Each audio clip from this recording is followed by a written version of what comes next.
Clutch in, kill switch, engine cut dead. Coasted 2 blocks, brakes on hard. Kickstand slammed down, hopped off the Harley. Black Escalade double park down the street. Signal clear. Showtime. Looked around. Brownstones mostly dark. Just a few windows glowing yellow. Slipped through the wrought iron gate. Moved along the side of the building. Reached under the loose brick by the AC unit. Felt the cold steel in my hand. Pipe heavy and solid.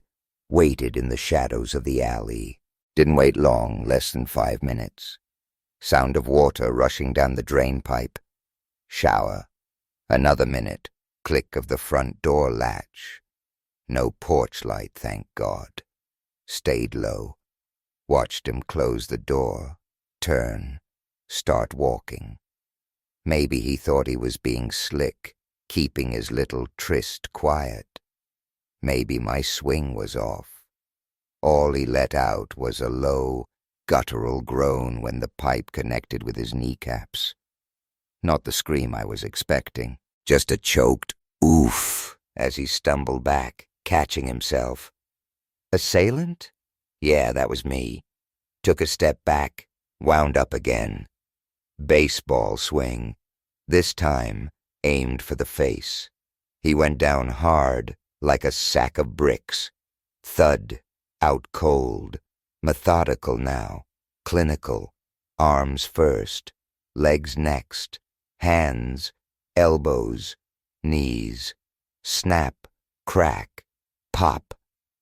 Only thing that surprised me was the sound of the kneecaps going, a wet pop-like bubble wrap. He stayed out cold, didn't twitch. Besides the face shot, kept it clean, no head trauma, ribs untouched, and definitely no damage downstairs. Less than 2 minutes, back to the bike, engine roaring to life. Wail of a siren cut through the Brooklyn night. Ambulance. Coming up fast, same direction I was heading.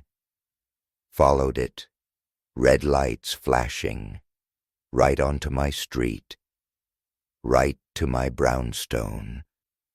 Place lit up like Times Square on New Year's Eve, flashing blue and reds. 3 NYPD cruisers. Ambulance just pulling up. Uniforms swarming my front yard. Parked the bike any way I could.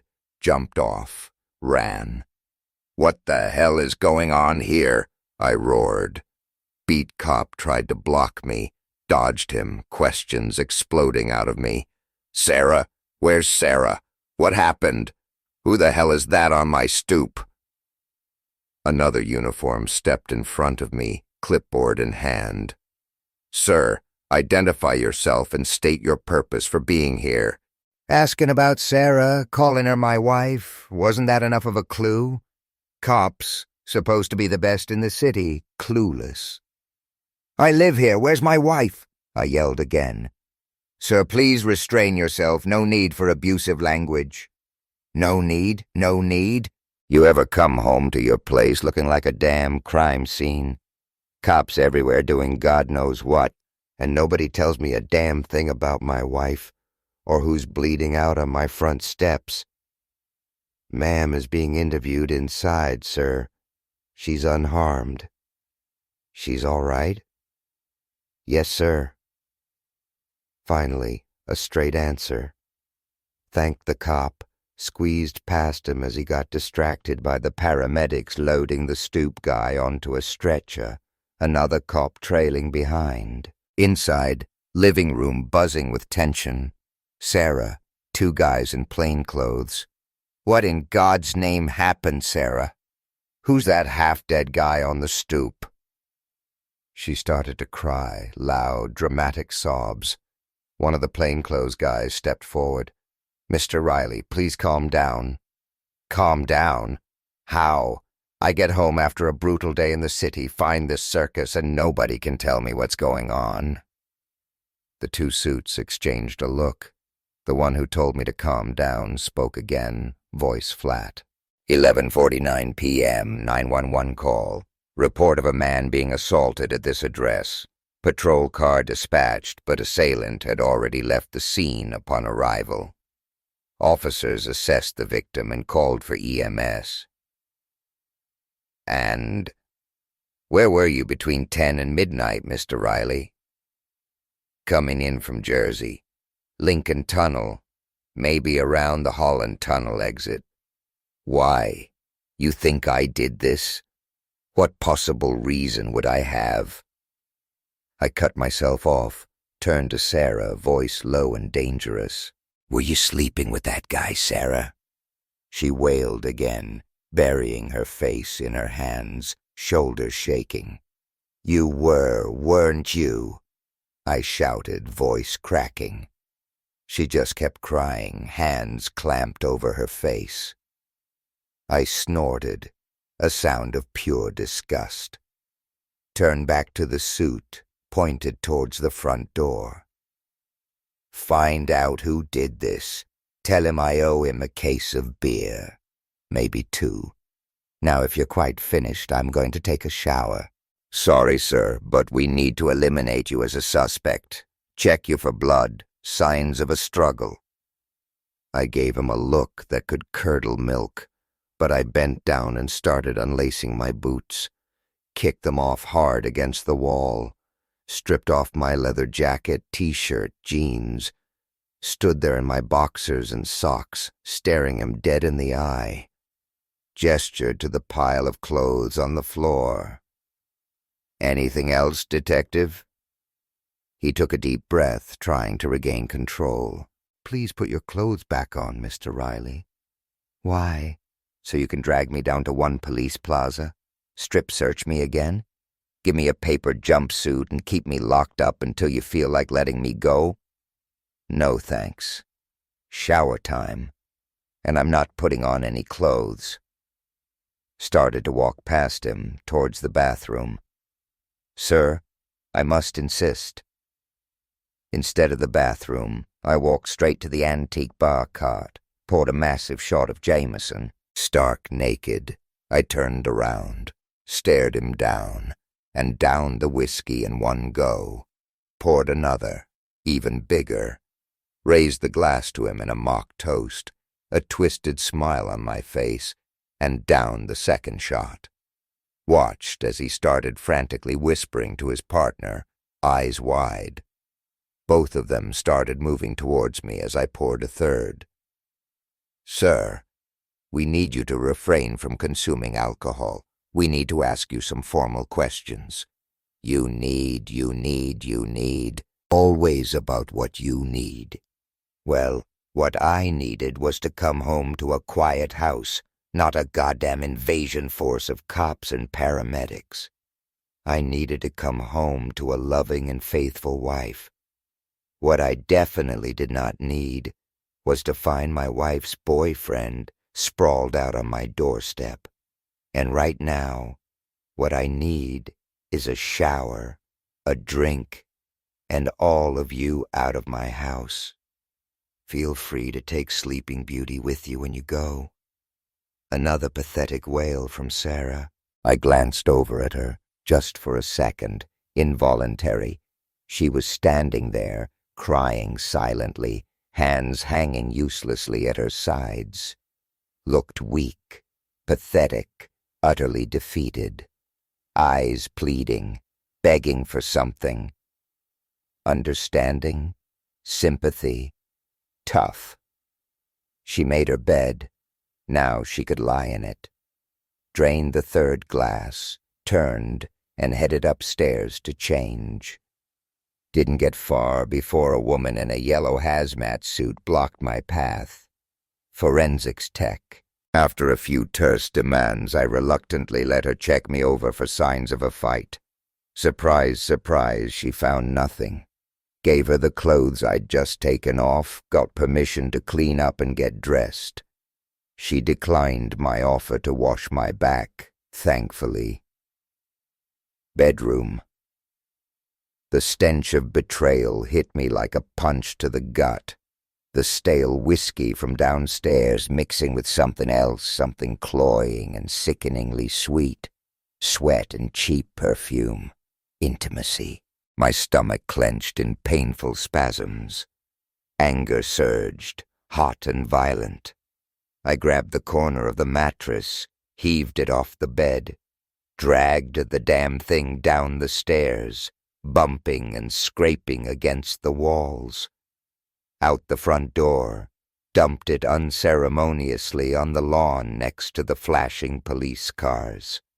Back in the bedroom, flung the window open wide, letting in the cold Brooklyn air. Started grabbing her clothes, her shoes, her makeup, everything, and chucking it out the window. Mr. Riley! Mr. Riley! Heard my name, paused for a second, then kept going, ejecting the detritus of my marriage onto the lawn.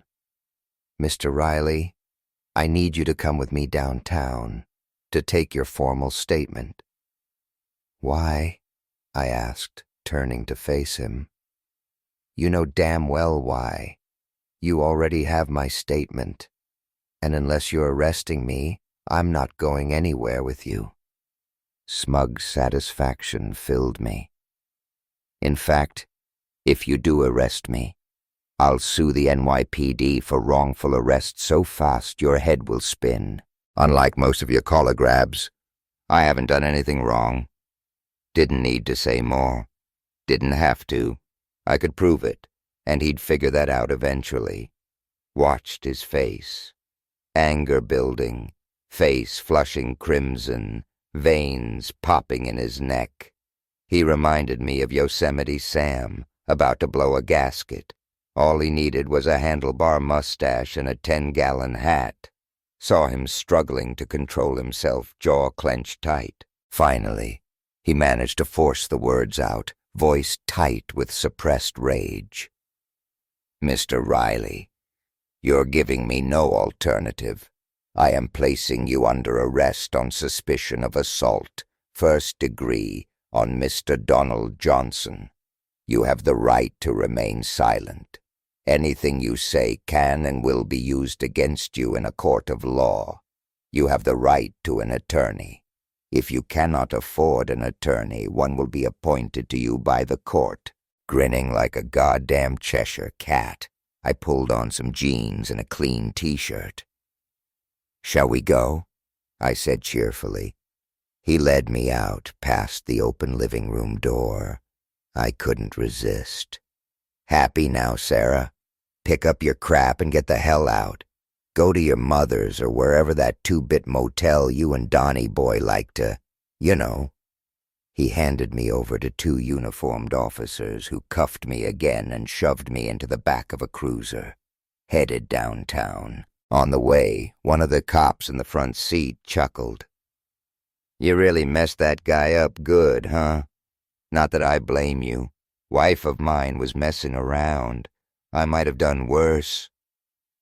If I'd known about him, I said through gritted teeth, I would have.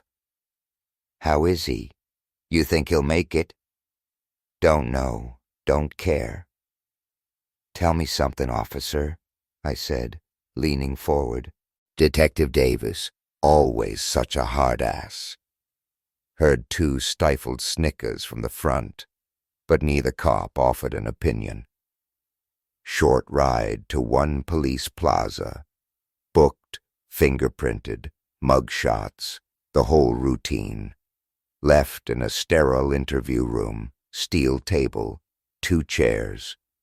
Expected a long wait. Rested my head on my arms, tried to shut my eyes, maybe grab a few minutes of sleep. Every time I started to drift off, the door would bang open, someone barging in for some reason or another. Finally, Detective Davis himself walked in, looking even more pissed off than before. Sat down across the table, expression grim. Asked me the pro forma question about legal representation, recited the Miranda rights again, informed me the interview was being recorded, stated his name, badge number, my name, the time, 4:57 a.m. Formally charged me with assault, first and second degree, and aggravated assault. Mentioned they were considering charges of attempted murder. Advised me again to get a lawyer.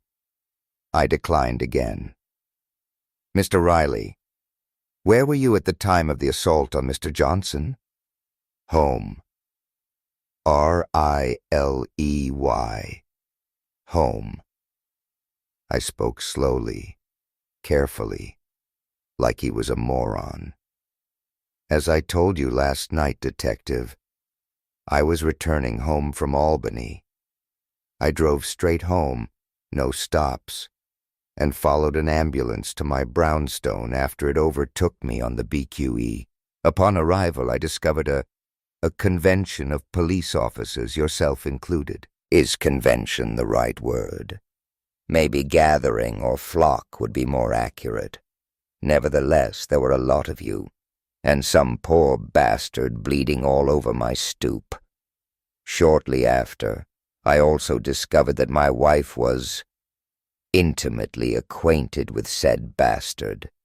Since then, I've had my clothing confiscated, been denied a shower after a long day's work, even though I vomited and felt nauseous for some time after both seeing and smelling. Residual confirmation of my wife's infidelity. Also, I've been prevented from sleeping. I have now been awake for over 25 hours. I paused, took a breath. All of this, Detective, I told you last night at my house, shortly after I arrived home. Watched his anger rising again. This time, I noticed the telltale sign right away, his ears starting to turn red. First time, I'd missed it. First time, I'd really goaded him. Do you have any way to substantiate this story, Mr. Riley? Yes. If he could have gotten away with it, I swear he would have reached across the table and punched me. Instead, he asked, forcing the words out, "Why didn't you say this before? Why didn't you ask for a lawyer immediately?" I let a full 2 minutes pass before I spoke again, enjoying his discomfort. What proof do you need? Has he still got his equipment? What? What are you talking about? His private parts, Detective. Johnson's, manhood. He just stared at me, dumbfounded. Straightforward yes or no question, Detective. Too difficult for you? Okay, let me make it easier.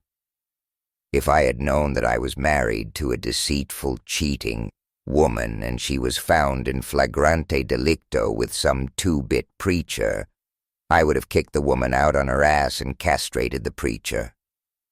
Therefore, Detective, if Mr. Johnson still possesses his private parts, then it wasn't me. Mr. Riley, I don't think you're taking this seriously. Christ, Detective, maybe you're not as stupid as you look. I grinned, pretending to be shocked at my own rudeness. I will ask you again, Mr. Riley. Do you have any proof that you were not at your residence at the time of the assault? Not on me, Detective. But if we go back to my van parked outside, I can prove where I was at 7:30 last night. And what good would that do? I just shrugged, let him stew. He looked at me like he was trying to burn holes in my skull with his laser beam stare. The thought made me laugh, a short, sharp bark of amusement. He snapped, "What is this proof, Mr. Riley?" Oh, maybe just a signed, dated, and timed proof of delivery stating I was in Albany at approximately 7:30 p.m. Will that do? I tried not to grin, but failed miserably, watching him trying to calculate the driving time from Albany to Brooklyn in his head. He started counting on his fingers, muttering to himself. His ears were practically glowing red, hot enough to stop traffic. Finally, he said triumphantly, Albany? That's what? 200 miles. Mostly highway. If you put your foot down, you could have made it back here, no problem. That doesn't give you an alibi, Mr. Riley. No, Detective. May not give me an alibi. But it must all add up then, mustn't it? I smiled sweetly, raised my eyebrows at him a few times, taunting him further. Glowering at me, he spat out, "I'm suspending this interview. Stay put." Stormed out of the room, slamming the door behind him. 5 minutes later, he came storming back in, face even redder, eyes bulging. "You knew I was wrong about the distance, didn't you?" I said nothing. My only reply a wide, shit-eating grin. Imagined him back in his office, bellowing like Yosemite Sam, firing imaginary 6-guns, declaring himself the rottenest detective in all of New York. Too bad he didn't have that droopy orange mustache. I chuckled to myself, picturing his geographical and mathematical incompetence being recorded for posterity on the interview tape. He left the room again, muttering under his breath. After 10 minutes, I decided to try and get some sleep again. No good. Couldn't stop snickering. Eventually, Detective Davis returned, somewhat subdued, and told me I was free to go. Not that simple, of course. Had to be formally de-arrested, sign a stack of forms, before they finally let me walk out into the pre-dawn New York City air. Part of me was dreading going home, knowing Sarah would still be there. Part of me remembered I'd forgotten my keys last night, and really didn't want to face breaking into my own place and having to fix a window or camping out on the mattress on the front lawn. To be honest, she didn't look like she'd gotten much more sleep than I had. Of course, as soon as she opened the door, the apologies started, pouring out of her like vomit. "Mistake," she said. She'd never do it again. I managed to keep my face blank, even when she said it was the first time. Had to be careful, maintain my ignorance. After all, if I had known about it beforehand, it might have been possible to suggest I'd somehow instigated the attack. Ignoring her pathetic platitudes, I went straight upstairs and had that shower I'd promised myself last night. Hot water washing away the grime, the stress, the betrayal. Started to plan my day. First thing, lawyer. Did lawyers even work on Saturdays? Resolved to hit the internet after one other job, check for weekend consultations. Toweled myself dry. Went into the bedroom for clean clothes. Boxers, socks, t-shirt. Nothing had changed since I'd been dragged out of there. Cast a look out the window, nodded with satisfaction. Her clothes still adorning our lawn, and the lawns of the 2 neighbors on either side. Solicitor search moved to 3rd on the to-do list. Downstairs, coffee smell wafting up from the kitchen. I could really use one. Joined her in the living room. She was standing there, staring at me, eyes still red and swollen, streaks of mascara down her cheeks. "Who is he, Sarah?" I asked, voice flat and cold. "No one. I mean, no one you know." I stood there, just looking back at her, waiting for a real answer. Didn't take long before she cracked. "Don Johnson," she whispered, barely audible. Don Johnson, preacher boy. Armed with the name, I walked over to the phone, dialed the hospital. Few words with someone on the switchboard, got transferred to his ward, inquired about his condition, got the usual hospital runaround. We can't give out patient information. Asked if he had any family with him. Smiled when they said his wife was there and she'd go and fetch her.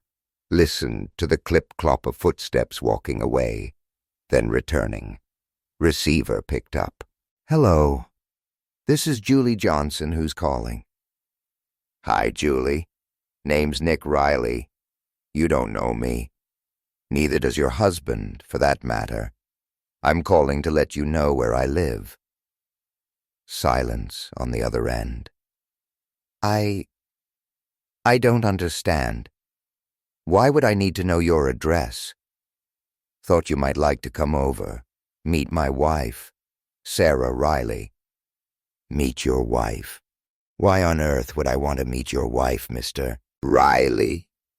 "Oh, just thought you might prefer somewhere a little more private than a hospital ward for your first meeting. You know, women talk. Things women talk about. Knitting, potlucks, PTA meetings, whatever. Maybe swap recipes. And, of course, discuss the length and girth of your husband's, you know, and what exactly makes him such a terrific lover that my wife has decided to become my ex-wife for the love of him." Sarah, standing in the kitchen doorway, had been watching me, listening to every word, face frozen in disbelief. Finally, she screamed, "No!" I expected Julie Johnson to slam the receiver down in my ear. Instead, she asked, voice trembling, "What's your address, Mr. Riley?" Gave it to her, along with my cell number. "I'll be right over," she said, voice tight with fury. "I'll put the coffee on," I replied, and hung up. Thought about spreading a plastic sheet down on the living room floor. Maybe getting out the rubber gloves and goggles. But then I checked the fridge, saw the yogurt and whipped cream, and decided against it. Too cliché. Much quicker than I expected, screech of tires outside announced her arrival. Hope she hadn't blown through any red lights or gotten any tickets on top of everything else. Opened the front door before she even got to the stoop. Glad I did, the way she came in. She might have knocked it off its hinges if it had been closed. Saw Sarah standing in the living room, and Julie Johnson just exploded. "Is it true?"